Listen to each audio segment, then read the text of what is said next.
Masjidil Haram dikepung, jamaah haji atau umrah diteror oleh Zionis Israel laknatullah. Kira-kira apa yang ada dalam pikiran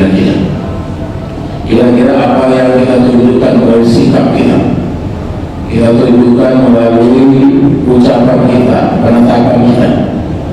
Tentu kita semua akan marah, kita semua bangkit, bahkan mungkin ada yang langsung berangkat untuk ikut berada di tengah-tengah umat Islam di sana. Tapi kenapa sikap kita itu berbeda? Setelah sekian lama berjalan, apa yang terjadi di Palestina?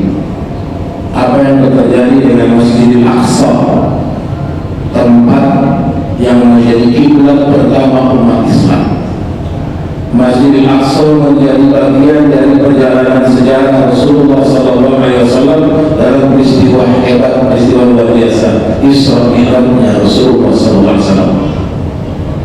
Masjid dengan segala kemuliaan dan keagungannya, karena kita tahu sejak Nabi rahimahullah, masjid yang pertama kali dibangun oleh Allah Subhanahu wa taala di muka bumi adalah Ka'bah Baitullah. Rumah pertama, inna awwala baitin wudi'a lin-nas alladzi bi Bakkah mubarak. Sungguh rumah pertama, rumah Allah pertama yang diletakkan di muka bumi alladzi bi Bakkah mubarak, itu ada di Bakkah mubarak, di kota Makkah al-Mukarramah, di pusat daripada Masjidil Haram. Ba'da 40 sana, setelah 40 tahun Allah juga meletakkan masjid kedua yang dibangun langsung oleh Allah, bukan oleh Nabi Adam, bukan oleh Nabi Ibrahim, bukan oleh Rasulullah SAW, adalah Masjidil Aqsa. 40 tahun setelah Allah meletakkan Ka'bah Baitullah, Allah membangun untuk umat manusia dalam Masjidil Aqsa.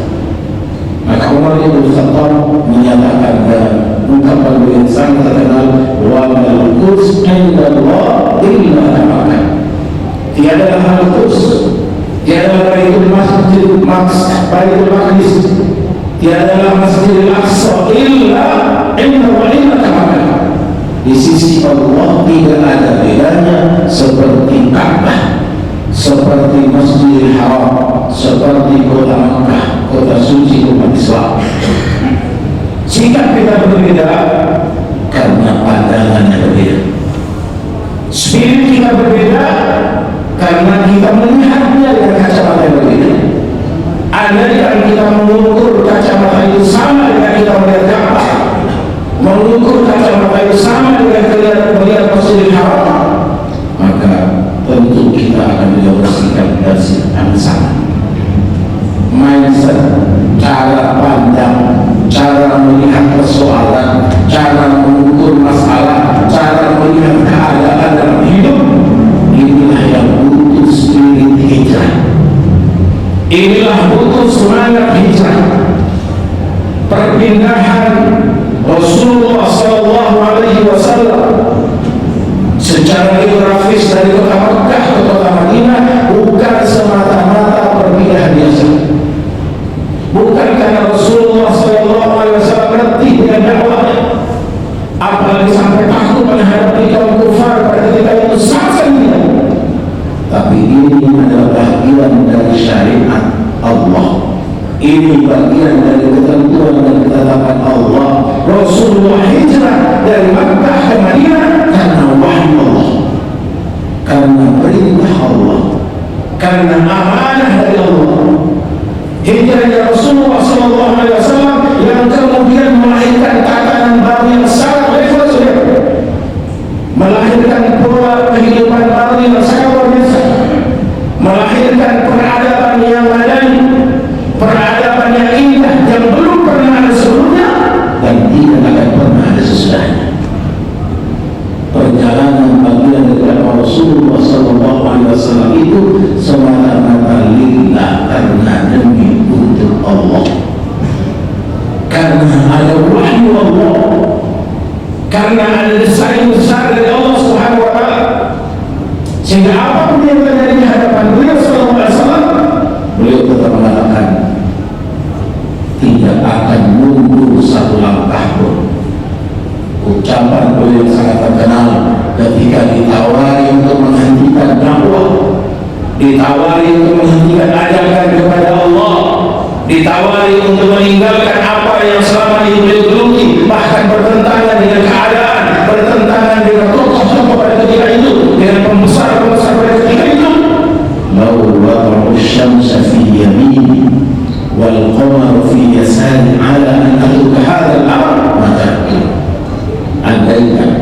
Demi Allah wahai paman beliau sangat akrab dengan beliau yang diutus oleh kaum kufar pada ketika itu, membesar Quraisy pada ketika itu untuk menghentikan dakwah Rasulullah, menghentikan jihad Rasulullah, menghentikan perjuangan Rasulullah SAW. Dia mengatakan, wallahi na'am, demi Allah wahai pamanku, lau wada'u syamsa fi yamin wal qamara fi yasari ala an natruka hadha al-'amr.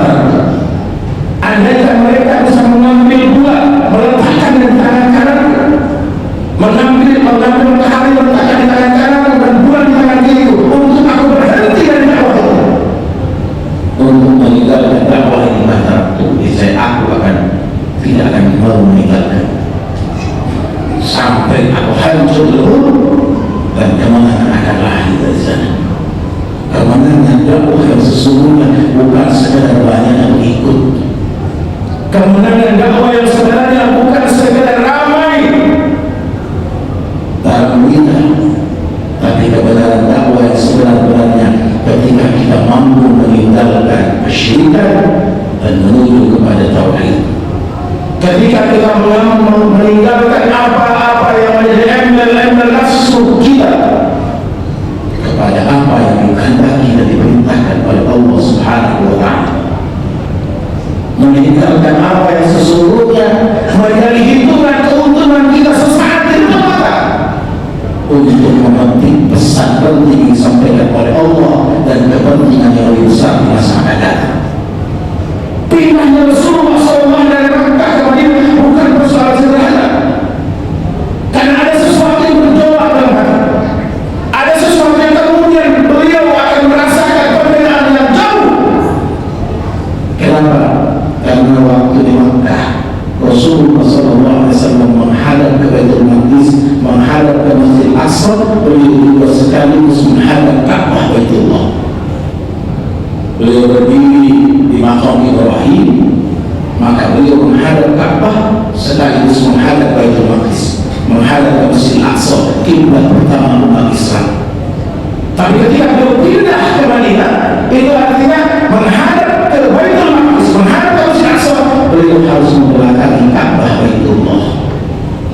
Bukan persoalan sederhana, bukan sebuah persoalan kecil, bukan persoalan sepele. Beliau gelisah karena membelakangi Ka'bah yang sudah dekat dan lekat dengan beliau. Ada sejarah panjang yang ditinggalkan oleh beliau, ada momen-momen penting yang melahirkan kepercayaan umat yang luar biasa, menghadirkan keistimewaan yang muncul, walaupun sebagian besarnya bahkan pamannya sendiri tidak sampai beriman kepada Allah, tapi menjadi kekuatan batin di masa biasa sampai Allah menurunkan ayatnya, qad nara taqalluba wajhika fis sama falanuwalliyannaka qiblatan tardha fawalli wajhaka syatral masjidil haram. Ada riwayat menyebutkan pada waktu salat zuhur dan juga menyebutkan pada waktu salat asar.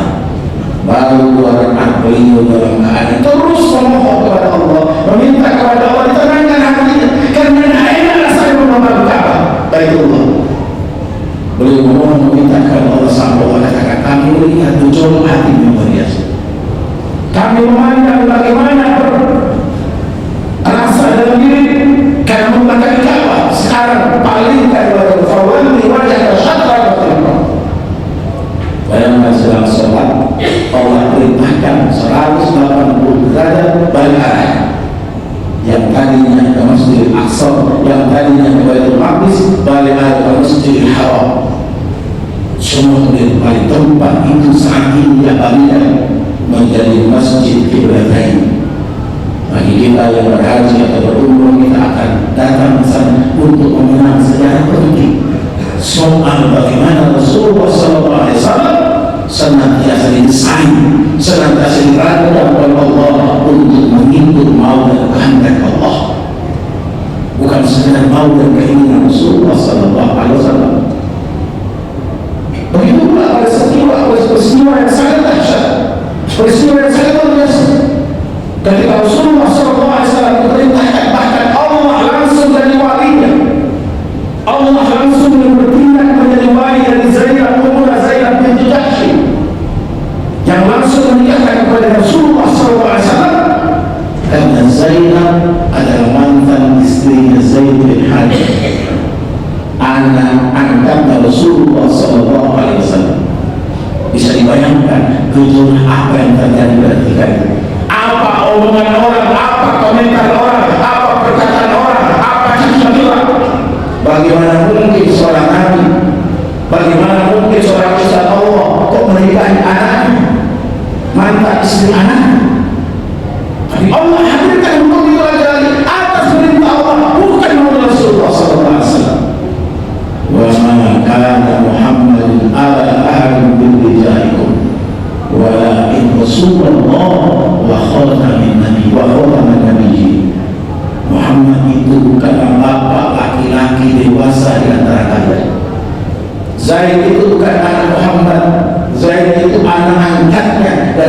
seorang anak angkat tidak bisa diperlakukan sama seperti seorang anak kandung.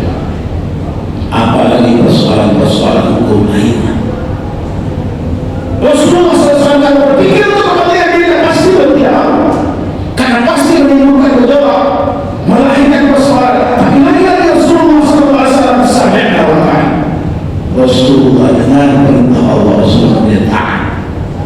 Inilah bagaimana hijrah memberi bagaimana hijrah, bagaimana tidak, bagaimana hijrah memberikan fondasi dasar yang kuat untuk meletakkan bangunan apapun atasnya.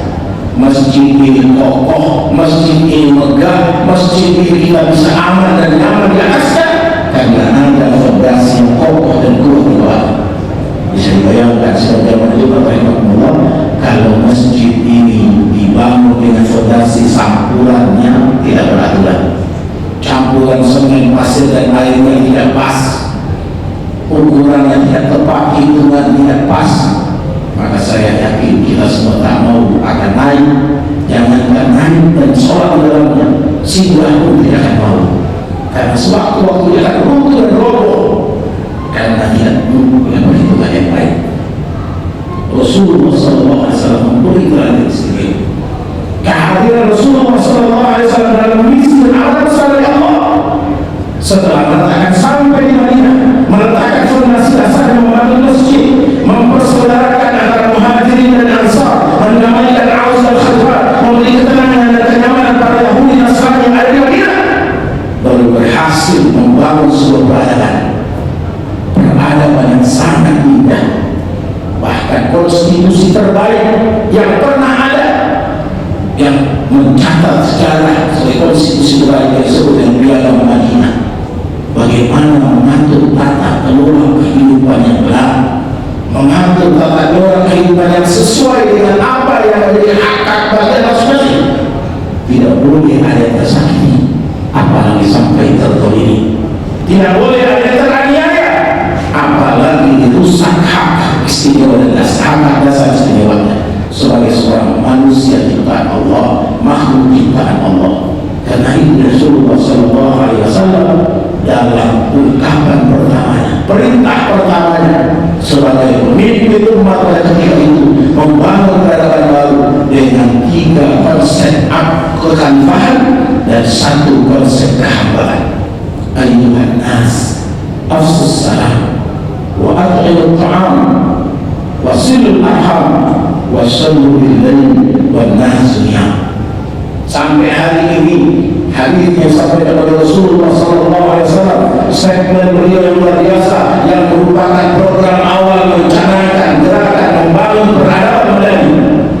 Beliau sampaikan bukan menyebut hanya orang Islam, bukan hanya memanggil orang beriman, tapi seruan yang mengenal beliau seruan universal. Ayyuhan nas, wahai sekalian manusia, afsus salam, sebarkan salam. Wahai sekalian manusia, ciptakan kondisi yang damai, hadirkan ketenangan, ciptakan kenyamanan. Tidak boleh ada orang yang haknya hilang, tidak boleh ada makhluk Allah yang bernama manusia direndahkan martabatnya, tidak boleh membuat orang merasa tidak nyaman di tengah-tengah umat Islam yang jumlahnya waktu makin hari makin bertambah. Ada muhajirin yang datang dari Mekah, ada penduduk Mekah yang kemudian menerima Islam dengan sangat serius. Kata Rasulullah, afsus salam, sebarkan salam, lahirkan ketenangan, ciptakan kedamaian. Kalau sudah ada ketenangan, sudah ada kedamaian, maka apapun yang diperintahkan di atasnya, apapun akan disiarkan di atasnya, insya Allah semua orang akan menerima dengan terang dan damai. Wa at'imut ta'am, program yang kedua adalah membangun ekonomi, memberi makan. Tidak mungkin kita negeri Indonesia ini kenapa dari pemilu dari waktu ke waktu, kalau dulu dari berita ke berita, yang punya berita punya jangka panjang, rencana jangka panjang, semua hilang, semua dibawa dari segelintir orang yang disebut dengan oligarki, segelintir orang yang punya uang, punya kekuatan harta, punya kekuatan benda yang mengatur seluruhnya. Dan lebih lagi, kita umat Islam mayoritas seolah-olah seperti bumi di lautan, tak berdaya dibuatnya. Kita seperti kambing congeng yang ditarik ke sana kemari, dibiarkan seperti seolah-olah dibiarkan seperti itu. Kenapa? Karena membawa keuntungan-keuntungan sesaat. Al-Quran sampai menggunakan istilah yang dekat dengan kita. Innal ladzina kafaru yunfiquna amwalahum liyasuddukum an sabilillah fasayunfiqunaha thumma takunu 'alaihim hasrah thumma yughlabun. Sesungguhnya orang-orang kafir itu, orang-orang di luar Islam itu, yunfiquna amwalahum liyasuddukum an sabilillah, mereka membelanjakan hartanya, menghabiskan dolarnya, menghabiskan jualnya, liyasuddukum an sabilillah, untuk menggelincirkan kita, untuk membelokkan kita, untuk menjauhkan kita dari jalan Allah. Fasayunfiqunaha, tidak berhenti-henti, enggak selesai-selesai. Kenapa? Karena mereka punya misi besar, tidak boleh diganggu apa yang menjadi targetnya. Tsumma takunu 'alaihim